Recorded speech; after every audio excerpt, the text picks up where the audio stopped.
Alright, today's lesson is going to be about proving the Pythagorean Theorem. You should already know that the Pythagorean Theorem is a squared plus b squared equals c squared. And it has to do with a right triangle. Okay, and you already know when to use the Pythagorean Theorem. But today we're going to learn why it works. And we're going to learn two proofs today. One is by Pythagoras, who the equation is named after.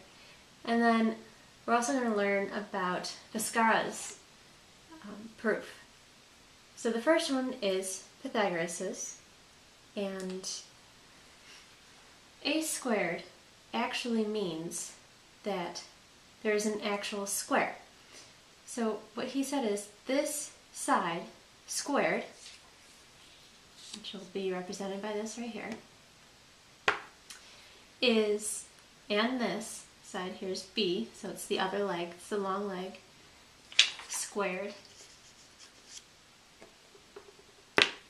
will equal c, the hypotenuse, squared. Alright, so we just need to prove that the area of a squared and the area of b squared equal the area of c squared. So I'm going to move this around a little bit.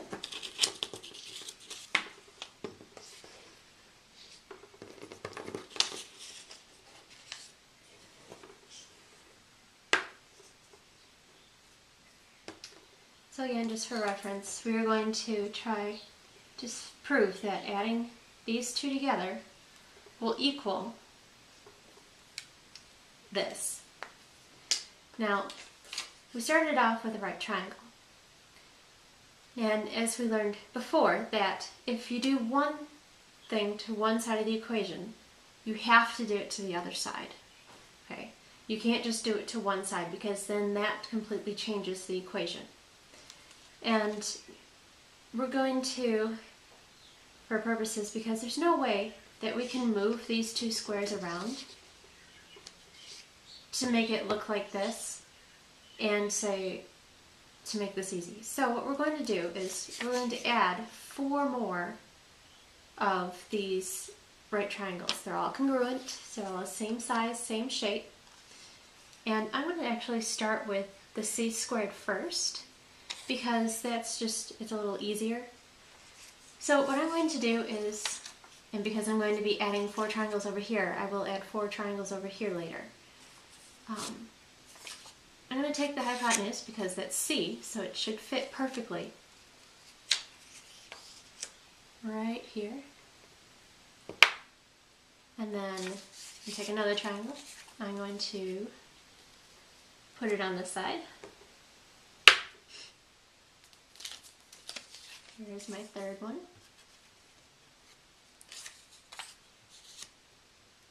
Put that there.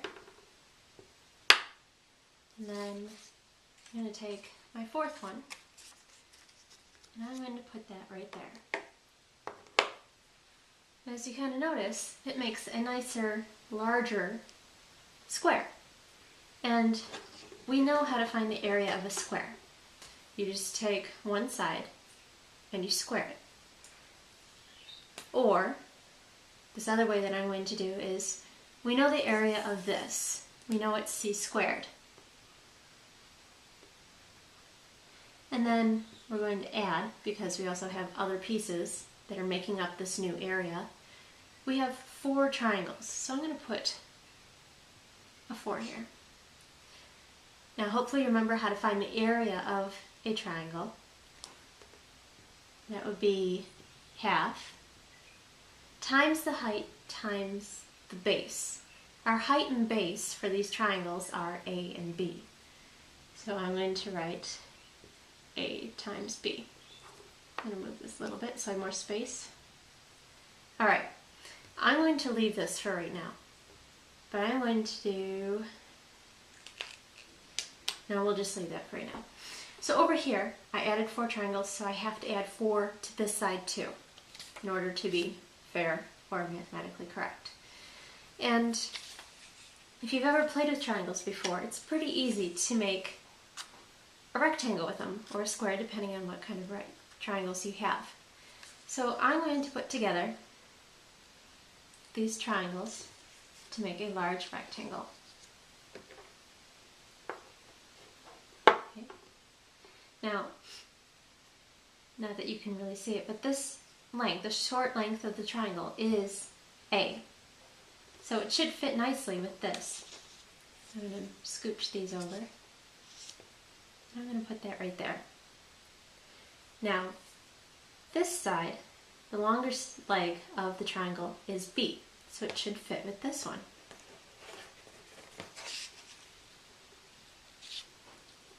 There's that.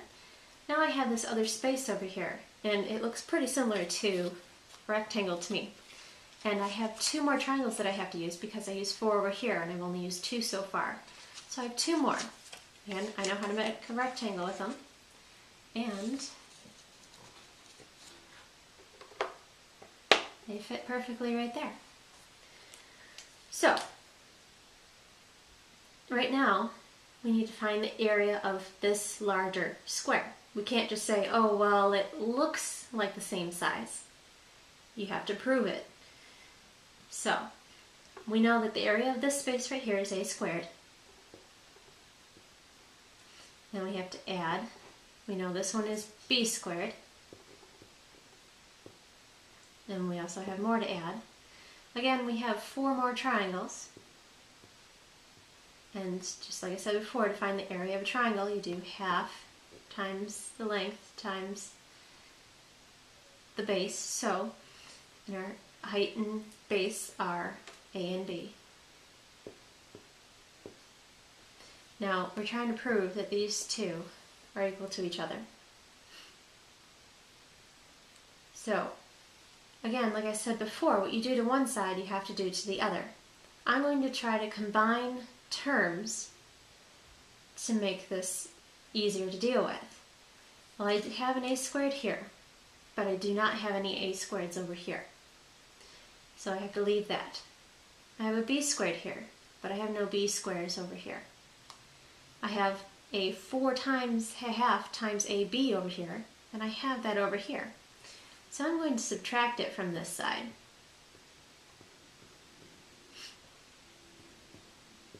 And when I do that, I should get 0. And then I have to subtract it from this side.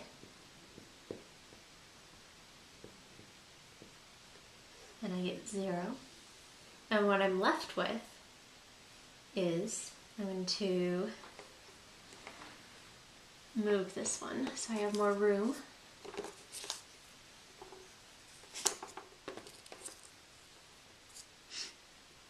I'm left with this a squared here, this b squared here. This is now gone. I'm left with the c squared here, and this is gone. So my equation is a squared plus b squared equals c squared.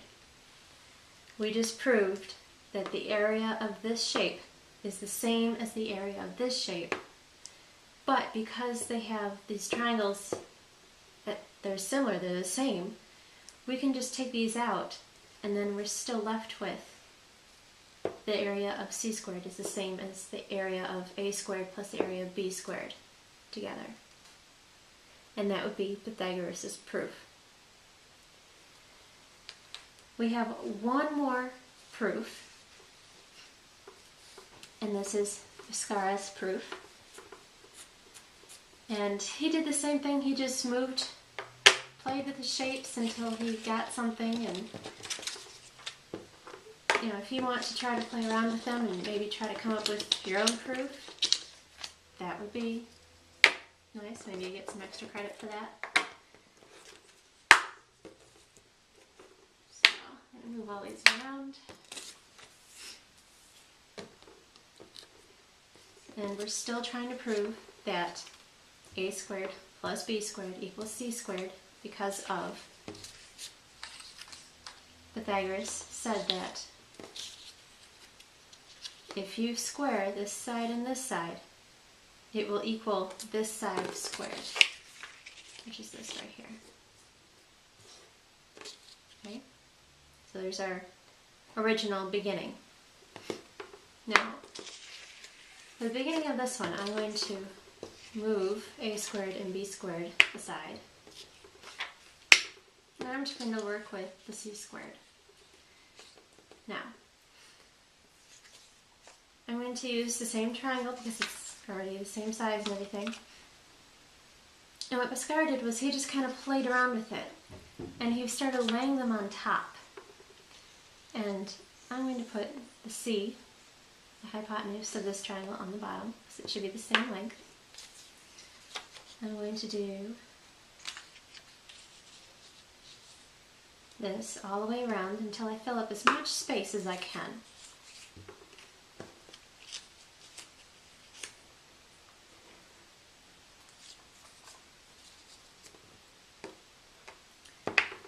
So I used 4 right triangles that are congruent, same size, same shape, and I end up with this space in the middle.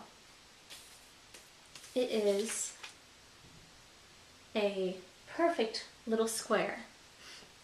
And so I have one. Okay. Now, I know that all of this fits on top of this c squared. Now I need to find the area of this. Well, I can find the area of these triangles, but I have no idea what the area of this little square is. So I'm going to move all these over. And I'm going to have to play around with them and move them around until I can figure out the area of that little square so that I can finish my proof. Move this over so I have more room. Alright. Again, easiest thing to do is make rectangles. Nice shapes, simple shapes. Okay. Now, if I'm just playing around with these, and I connect them like this,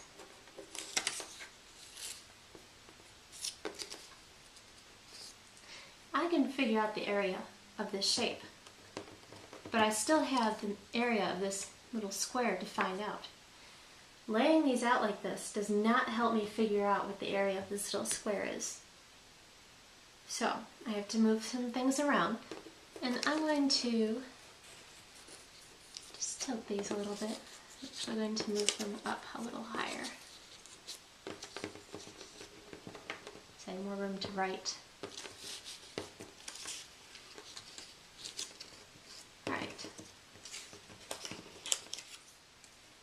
So I'm going to make this kind of an L shape. And now I have this space here. And it looks like a pretty good space for this. Oops. Oh, I'm up too high. Come down a little bit. There we go. Alright. So this little square fits perfectly in this space. Now, just like before, we can find the area of these triangles pretty easily. Because there are 4, we have to put a 4 there. And then to find the area of those is half times the base and times the width. So we've got times AB. And then we have to add in this little square. Well,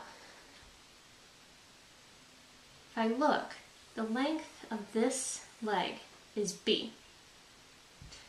And the length of this leg is A.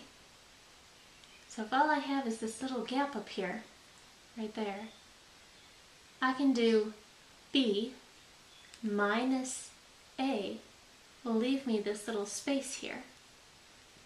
So that's what I'm going to do, B minus A. But I need the area of the square. And to find an area of a square, you take one side and you square it. So what I need to do, what I'm going to do first is I'm going to expand and foil this. So I'm going to leave this alone right now, and I'm going to do b minus a times b minus a. Remember to FOIL, you do first. So I do b times b is b squared times outer, so it's b times negative a. Sorry, negative a. b. Alright, times the inner, another negative ab, times the last. And I have two negatives, which become a positive, a squared. Now I'm going to combine like terms to make things easier for me. I have b squared and I have two negative ab's. So I'm going to do minus 2ab plus a squared. So that is done as much as I can, but I still have this other part up here. So I'm going to add that, bring it down, and right before I bring it down, I can simplify this more. I have 4 times a half AB. 4 times a half is 2. So I'm left with 2AB.